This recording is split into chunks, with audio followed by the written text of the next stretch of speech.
Bueno, a ver, quiero hacerles algunos interrogantes para que podamos pensar juntos este presente, más allá de lo que vivimos y por supuesto de todo lo que conocemos. Cuando uno ve las medidas que está tomando este gobierno, se pregunta si en realidad es consciente de sus consecuencias. Y a partir de que es consciente de sus consecuencias, decide negarlas. Quiero decir, este gobierno ve los resultados de las políticas económicas, resultados que son más pobreza, más desigualdad, más salario a la baja, caída de la industria, caída de las pymes, un tarifazo que quiebra a la clase media, a los sectores más populares. Y ante esa realidad que la conoce, esto es una hipótesis, frente a esa realidad que la conoce, decide mentir y decirnos todo lo contrario. Sabe que somos cada vez más pobres, sin embargo, prefiere salir y decir, no, son cada vez más ricos. Ese es un escenario, un gobierno que miente ante una realidad que conoce. Otro escenario posible es que sea tal su encierro, que sea tal su matriz de pensamiento economicista por fuera de cualquier rasgo humano, que en realidad no vea lo que estamos viviendo día a día.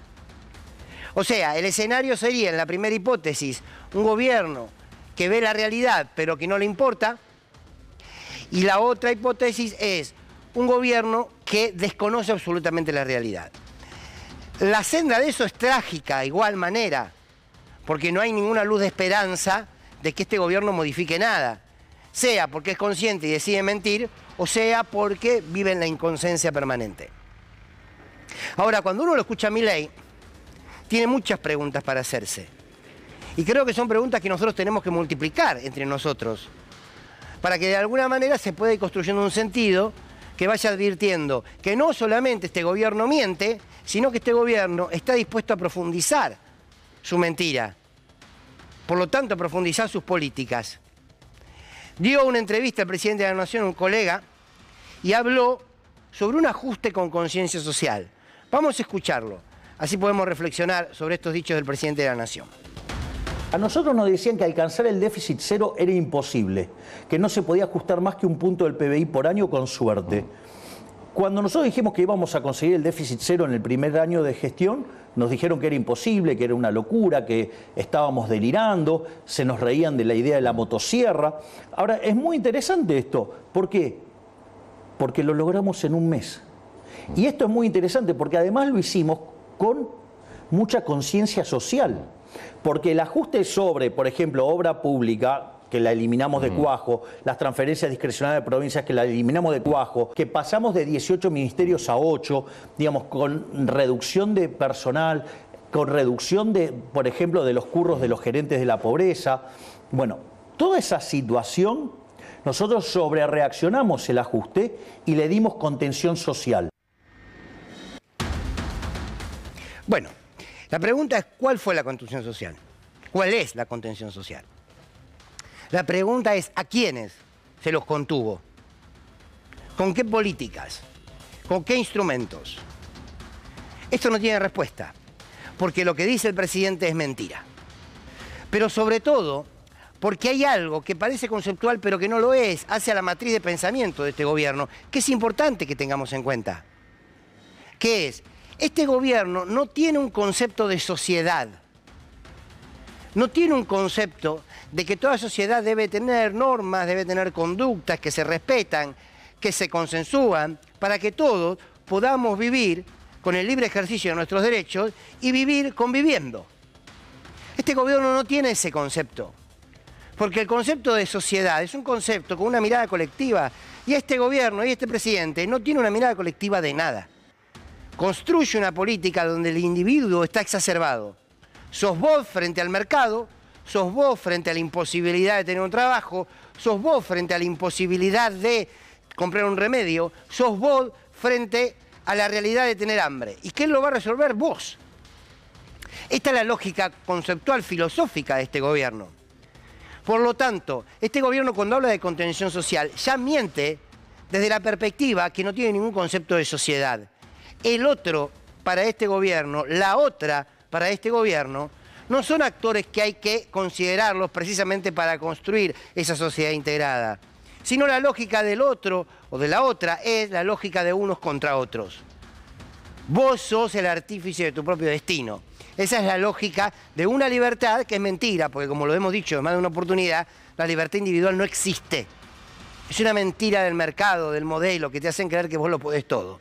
Nadie puede nada si no hay un Estado que le da instrumentos para desarrollarse en ese camino de posibilidades. Este gobierno tiene un profundo desprecio por el bien común. Lo desconoce también. Cuando uno se pregunta, a ver, toda política económica de una gestión gubernamental debe tender ¿a qué? ¿Al bien común o no? Debe tender a precisamente que pueda crecer la industria, que pueda crecer la exportación, que pueda haber trabajos, que pueda haber cada vez más gente con vivienda, con acceso a la salud. La idea del bien común, además, es la idea de políticas que construyan ese bienestar social para todos y para todas. Y aquí volvemos a lo mismo. Este gobierno no cree en el bien común, porque no cree en lo común. ¿Qué es lo que hoy sintetiza en nuestro sistema democrático? ¿Qué sintetiza lo común? Lo que puede ser de todos. El Estado. El Estado es aquel que a través de los tres poderes logra representar lo de todos, lo de las minorías, lo de la pluralidad cultural, la pluralidad en los aspectos que querramos. La idea de bien común no existe. Este gobierno no gestiona para que todos y todas vivamos mejor. Todo lo contrario. Por lo tanto, aquí, cuando vos no tenés como objetivo el conjunto, nunca puede existir ni contención social, ni una mirada que tarde o temprano nos incluya a todos. Ahora bien, no es solamente esto, es que además tenemos un presidente que pone su idea política, su doctrina económica, por encima del bien común, por encima del todos. Es el presidente la lógica de él como individuo, él y su idea, él y su aventura, como alguna vez dijo Cristina Kirchner, y frente a eso todo el resto. Pero es frente a eso todo el resto, no todo el resto que se ha integrado a sus políticas. Pero no se quedó solamente con estos dichos el presidente. Ante la pregunta del periodista Antonio Lajes sobre si ven la realidad, el presidente le respondió esto. Por ejemplo, porque le paso números. Por ejemplo, nosotros, el plan 1000 días, algo fundamental para lo que es la conformación del cerebro de los chicos, 500% subió. El tema de los chicos que van a los colegios, ¿sí? Y entonces vio que es una situación muy complicada cuando los padres tienen que sacar a sus hijos del colegio, no solo por lo que le duele a los padres, sino por lo que implica para la reinserción de los chicos que tienen que cambiar de compañeros. Esto es una situación muy complicada. Dimos vouchers educativos por el 75% de la matrícula. Además, hicimos un plan para útiles que le llegó a 7 millones de chicos, que se multiplicó, subió un 800%. Es más, si usted toma la tarjeta alimentar y la UH, hoy cubre la canasta básica, cuando el gobierno anterior tan social, digamos, cubría la mitad. Ahora, ¿saben lo que pasa en la calle? Claramente. Yo ando por la calle. Ando mucho más de lo que la gente se imagina. ¿Y cree que la gente va a tener paciencia mucho más tiempo? Porque el dinero no alcanza, está claro. A ver, lo que hay que comprender es que el populismo no es gratis. Sí. El populismo no es gratis. Bueno, el populismo no es gratis. Y lo digo con todo respeto a Antonio Lajes, no es una ofensa. Si Antonio Lajes te corre por izquierda, estamos en el horno, ¿no? Pero está excelente la pregunta que hace el colega. ¿Ustedes salen a la calle, ustedes ven lo que pasa? Y la respuesta es: el populismo no es gratis. Y tenemos que preguntarnos de una vez por todas, ¿qué es lo que el gobierno entiende por populismo? Porque, ¿se acuerdan de la frase, hay que pagar la fiesta? Bueno, este es el concepto que ellos tienen del populismo. Para ellos, el populismo es la fiesta. Y para ellos, la fiesta son tus derechos. La fiesta, para la derecha cuando gobierna, y sobre todo para esta particularidad de la derecha, la fiesta es la posibilidad de que vos, como hijo de un obrero, puedas empezar la universidad. La fiesta es que vos hayas tenido, como jubilado, medicamentos gratis. La fiesta es que vos hayas podido tener una notebook en tu escuela.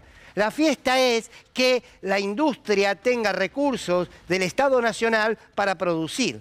La fiesta es todo aquello que te da oportunidades para precisamente recorrer el camino de ascenso social. La derecha llama fiesta a que las clases populares puedan crecer, puedan desarrollarse, puedan producir y puedan de alguna manera tomar alguna decisión del destino que quieren recorrer.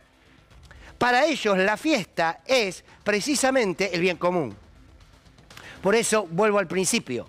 Este gobierno no tiene concepto de bien común. Y este gobierno, todo aquello que nos dio felicidad y alegría como pueblo, aunque siempre, por supuesto, uno puede encontrar que hay ausencias y que han faltado cosas a lo largo de la historia, sin embargo, para ellos eso es la fiesta. ¿Por qué? Porque este gobierno no ve en un jubilado un sujeto de derecho, que tiene el derecho a acceder a la salud y tener una jubilación digna. No lo ve. Ya no es ni una cuestión de maldad. Miren, yo ya no sé cómo analizarlo, porque no es una cuestión de maldad. No lo ven, no lo conciben. No concibe que un estudiante, cuando sale de la secundaria y quiere hacer un recorrido universitario, tenga el derecho a hacerlo. No lo ve. Como no ve que un trabajador debe gozar de un derecho a indemnización, debe gozar de un derecho a un buen salario, debe organizar no lo ven. Aquel viejo discurso de la asignación universal por hijo se fue por la canaleta del juego y la droga, aquella frase que decía que una persona, un pobre no se podía comprar un celular o irse de vacaciones, es el concepto más claro que tienen desde sus vísceras. No creen que todos merecen, no lo creen. No le demos vuelta a esto porque no va a cambiar, no va a dar vuelta a la taba en esto. No lo creen, no creen que todos merecemos de igual manera, porque somos parte de una sociedad que está regulada por una Constitución que nos garantiza derechos. No lo cree. Por lo tanto, no hay posibilidad de que este gobierno dé vuelta absolutamente nada. Ya sabemos que el capitalismo, el neoliberalismo concentra la riqueza en unos pocos y pretenden que eso más temprano que tarde derramen. Y con lo poco que te derraman tenés que construir su vida, la vida que puedas. Porque al fin y al cabo vos no mereces lo mismo que merece el sector del poder que ellos representan. Ahora, la pregunta es, ¿esto cómo sigue? Porque uno podría decir, a ver, si el gobierno es consciente de esto, de la realidad que está generando, y le duele en algún punto, dice tengo que cambiar de políticas.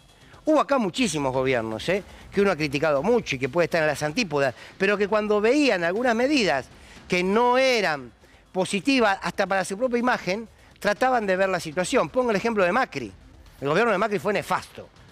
Nefasto por donde lo miren. Sin embargo, Macri, ante la crisis social que él mismo generó, ante el endeudamiento que nos hizo más pobres, también generado por él, ¿qué hizo? Dio más programas sociales. La idea, más programas sociales que Cristina Kirchner.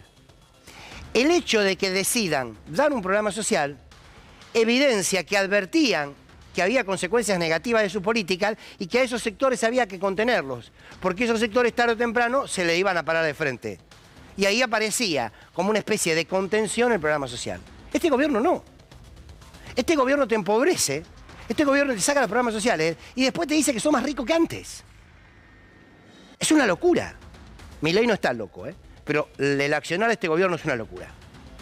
Ahora, ¿cómo salen de esto?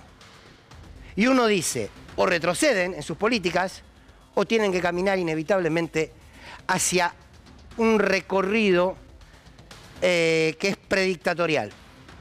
Cuando digo predictatorial, no me quedo con lo que ha significado la dictadura aquí en la Argentina, sino hacia un gobierno que tiene que ser cada vez más autoritario, un gobierno que tiene que ser cada vez más represivo, un gobierno que tiene que ser cada vez más mano dura, porque es imposible que sostenga esto simplemente recostado en el respeto democrático.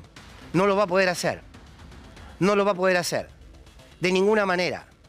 Entonces, vamos hacia un camino donde todo aquello que se muestre como reacción al modelo va a ser de una u otra manera estigmatizado, de una u otra manera reprimido, de una u otra manera perseguido.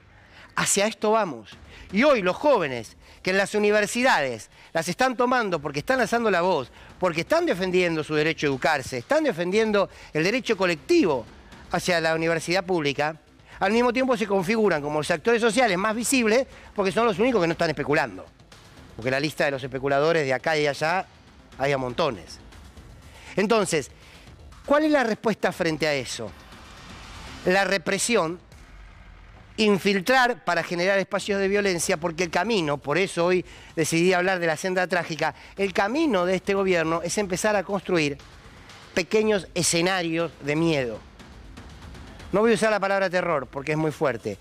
¿Cómo podemos construir escenarios sociales que nos generen miedo? Por ejemplo, la marcha. Te reprimo una vez a los jubilados, te reprimo 2 veces. Vas con tu nena, te reprimo igual. Después el gobierno te dice que en realidad el gas pimienta se lo echó uno de los tuyos. ¿Qué se busca con eso? Que tarde o temprano empieza a generar cierto temor a la movilización.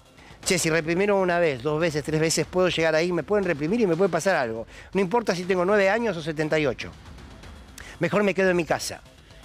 Ese escenario, que es el escenario de la democracia por excelencia, que es salir a reclamar aquello que te corresponde, empiezan a reducirlo a partir del miedo. ¿Qué hacen con las universidades? Construyen un discurso para que la sociedad diga, bueno, al fin y al cabo no quieren ser auditados, que lo son. Y al fin y al cabo los pibes están todos politizados, como si fuese un pecado. ¿Qué hacen? Generan infiltrados, se meten gas pimienta, violencia, hechos. ¿Para qué? Para que hasta el núcleo familiar le diga a sus propios pibes, no tomes la universidad, porque este gobierno es capaz de cualquier cosa. Quédate en tu casa, busca otros mecanismos de protesta. Van empezando a construir escenarios para que todo nos genere miedo. Y miren y préstenle atención a la línea discursiva de este gobierno, que para mí es lo que nos puede conducir a una senda trágica. Espero equivocarme 100%, lo he hecho muchas veces, me equivoqué 100%. O sea que ojalá esta sea una.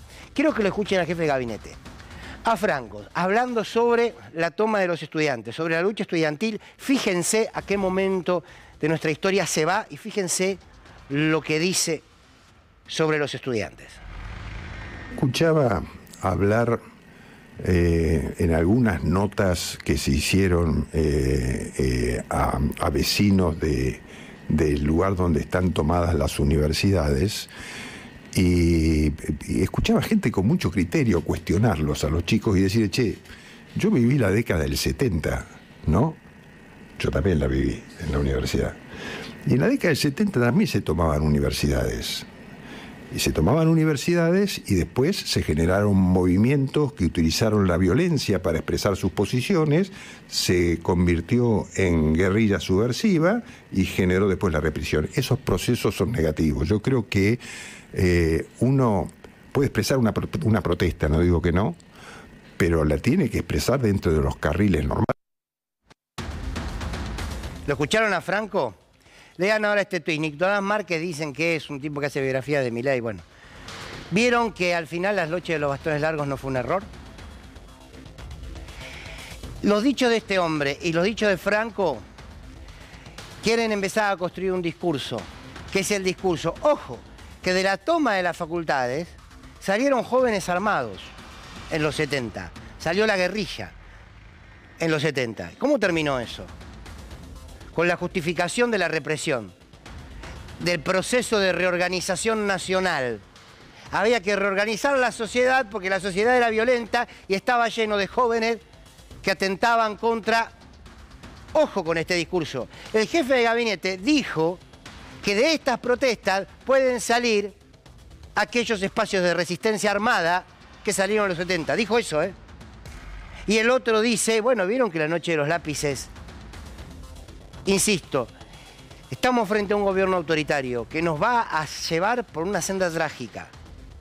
Si no se le pone límite a tiempo, no solamente el límite que pueden poner los estudiantes, los jubilados o el trabajo en los barrios, lo tiene que poner la dirigencia política toda y los medios todos. Estamos en un gobierno que, si se tiene que llevar puesta la democracia, lo va a hacer, que nadie tenga duda.